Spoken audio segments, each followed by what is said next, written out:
On a agressé, les bandits sont entrés chez nous, ils ont agressé Rebecca. Heureusement qu'elle a eu le réflexe de filer jusqu'au fond ici et de monter à alerter tout l'immeuble. Arrêter tout l'immeuble qu'il y avait des bandits. Regardez un peu ce que... Comment Kinshasa devient. Même à Gombe ici, on n'est même plus sécurisé. Regardez comment est-ce que ma petite soeur a été agressée par des bandits juste devant chez nous. Ils avaient ligoté la sentinelle. Donc elle est montée là, elle a fait tout le monde à l'immeuble, les appartements nous a réveillés, c'est quoi, ces gens ont fui. La police vient d'arriver là maintenant, donc on va maintenant aller voir un peu comment ça se passe.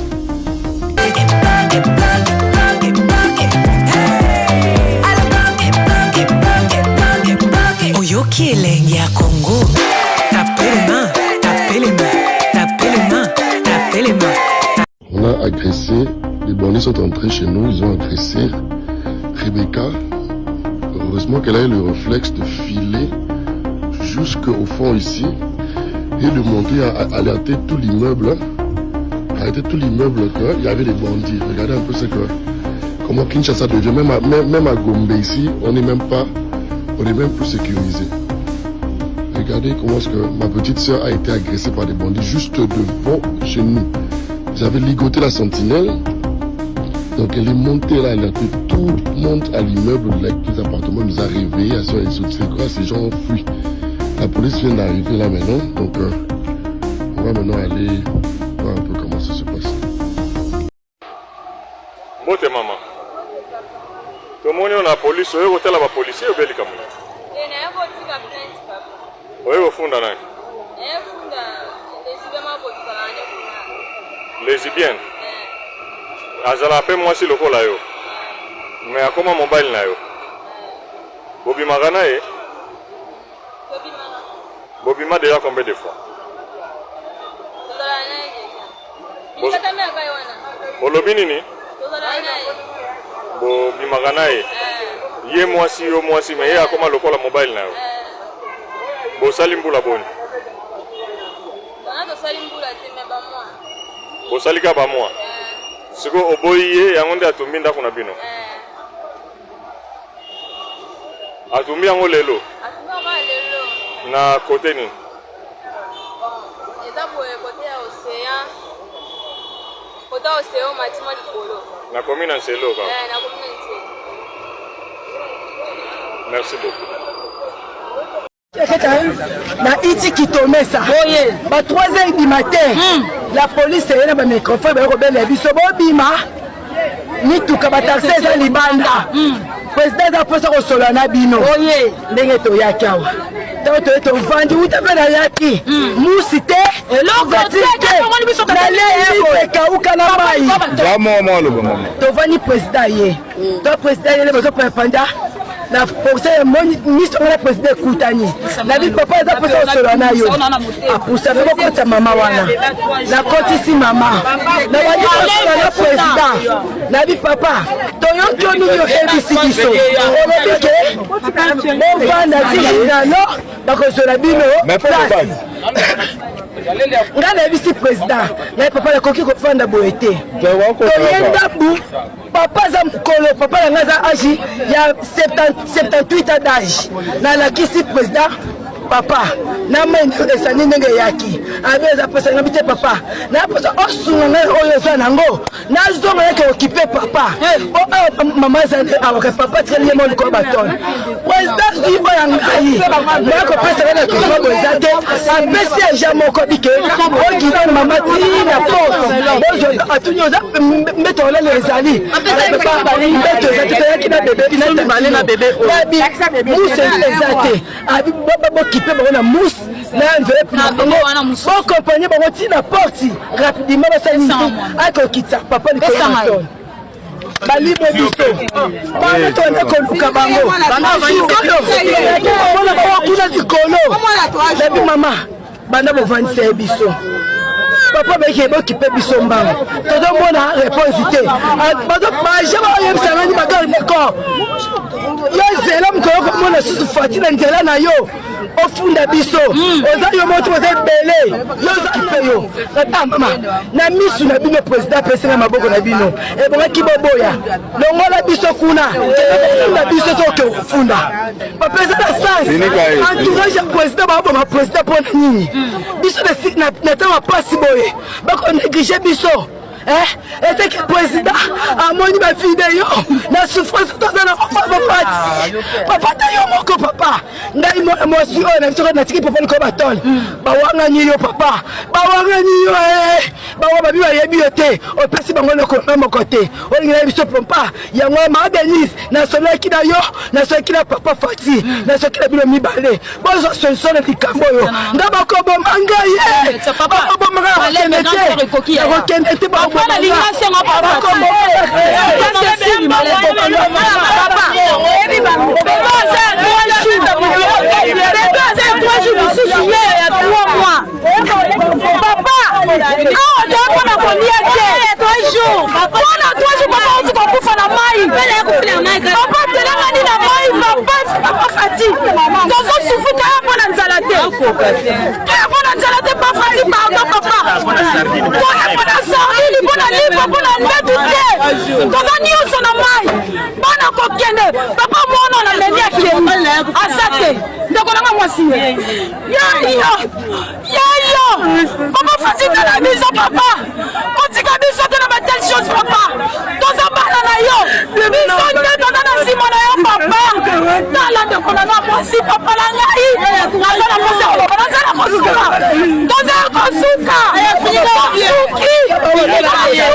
non bien botata binomo awa pena lemba bacriminel bakoti awa bacriminel baya masasi bapanzi biloko batu nasa bino bambongo batu biloko tala kuta biloko na biso ane bapanzi.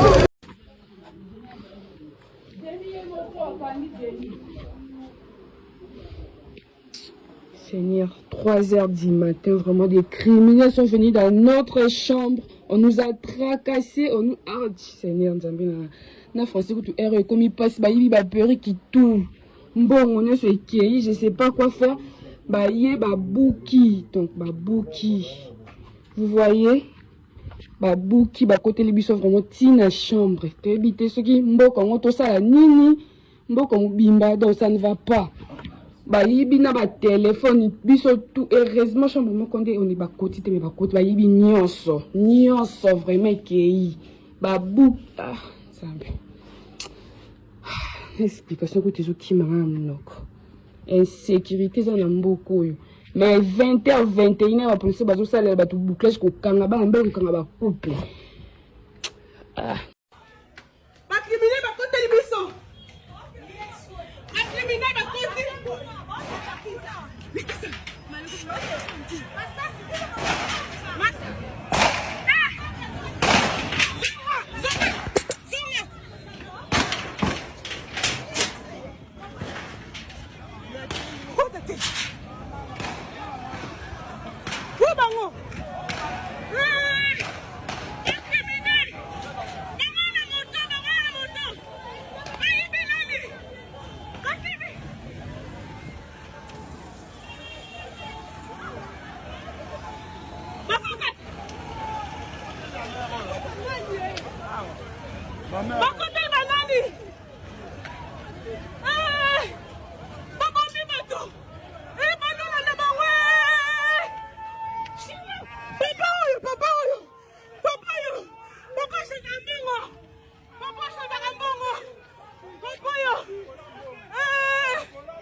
Cette maison a été visitée la nuit entre dimanche et lundi vers 2 heures.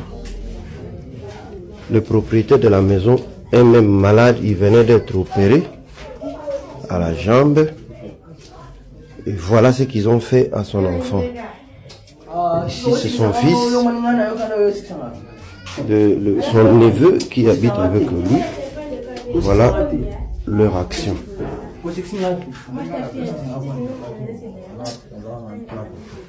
Lui-même, le propriétaire, voilà le vandalisme. Tout ça, c'est le sabotage. Ils ont ouvert tout ça, ils ont cassé tout ça à la recherche de l'argent. Ils ont pensé que le papa garde beaucoup d'argent dans la maison parce que son fils travaille chez RTL. Alors, ils ont pensé que c'est lui qui a beaucoup d'argent. Et voilà ce qu'ils lui ont fait. Le propriétaire, il est là. Ils l'ont trouvé à cet état. Mais ils ont eu quand même le courage de tout casser et de tout prendre. Ils ont emporté tous les téléphones et tous les biens qu'ils avaient. Le peu d'argent qu'il avait, tout malade comme ça, ils s'en ont emparé et ils y sont partis. Papa Molière, ici, nous sommes à la localité Rwenzori, quartier Lukunga, sur l'avenue Mwala-Kisende, dans la commune d'Engaliem. La référence, c'est l'arrêt pancarte derrière la concession Message du Graal. Si vous voulez nous atteindre, vous prendrez le chemin de l'avenue Ntumba. Merci. Aidez-nous à relayer cette information, à alerter la population. Ça, c'est le 3e cas que nous venons de connaître. Dans cette même nuit entre dimanche et lundi d'aujourd'hui, ils ont visité 2 ménages et ils ont fait la même chose. Merci beaucoup.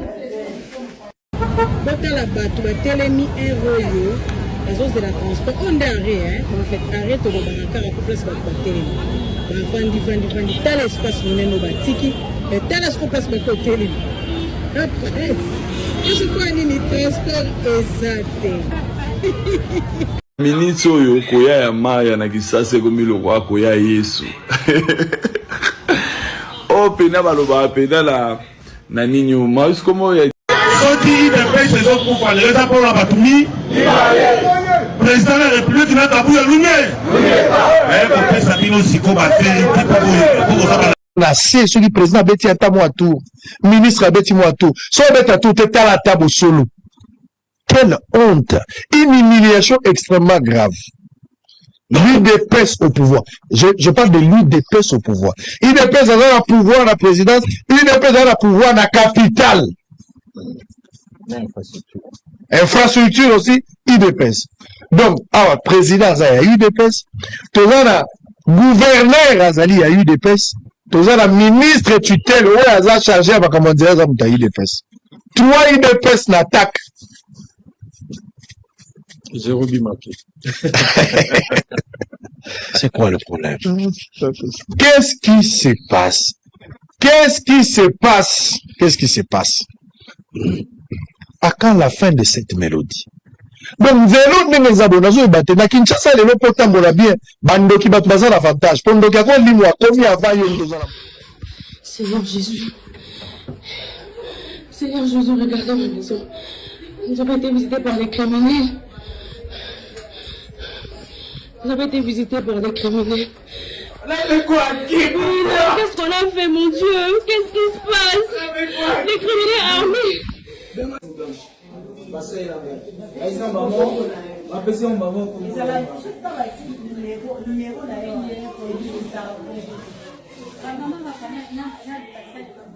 Donc ça descend.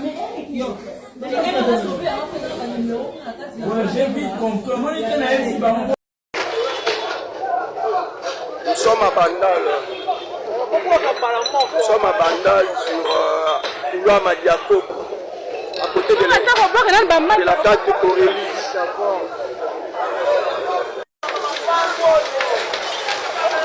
Donc, Bandal. Louama Diaco, le président de la Bambolé. Donc, il n'y a pas moyen.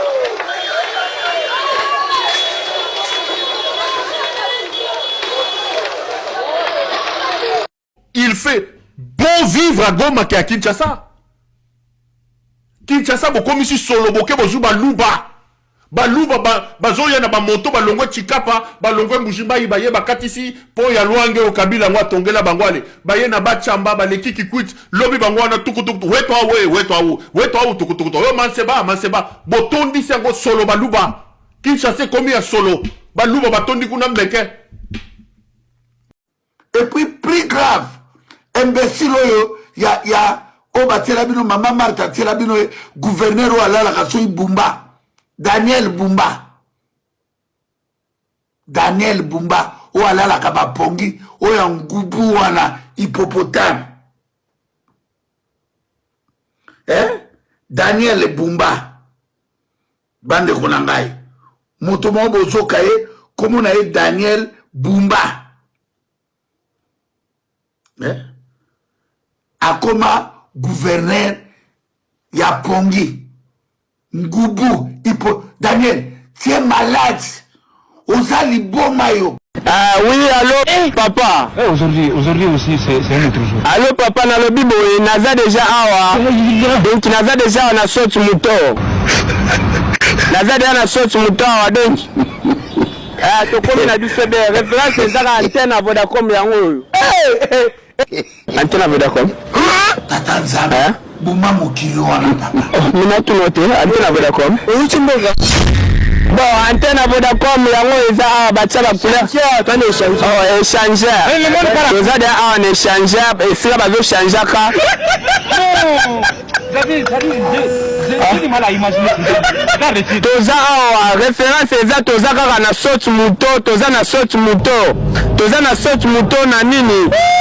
Na nini na antenne ya Vodacom papa ozo kangate to so côté mobwe ah elo mobwe mulai elo mobwe mulai to so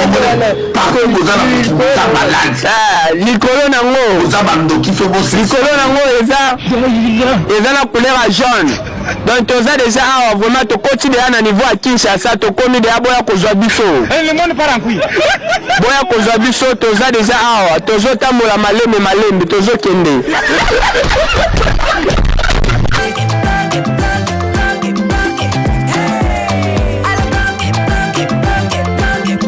Oyoki elenge ya Congo.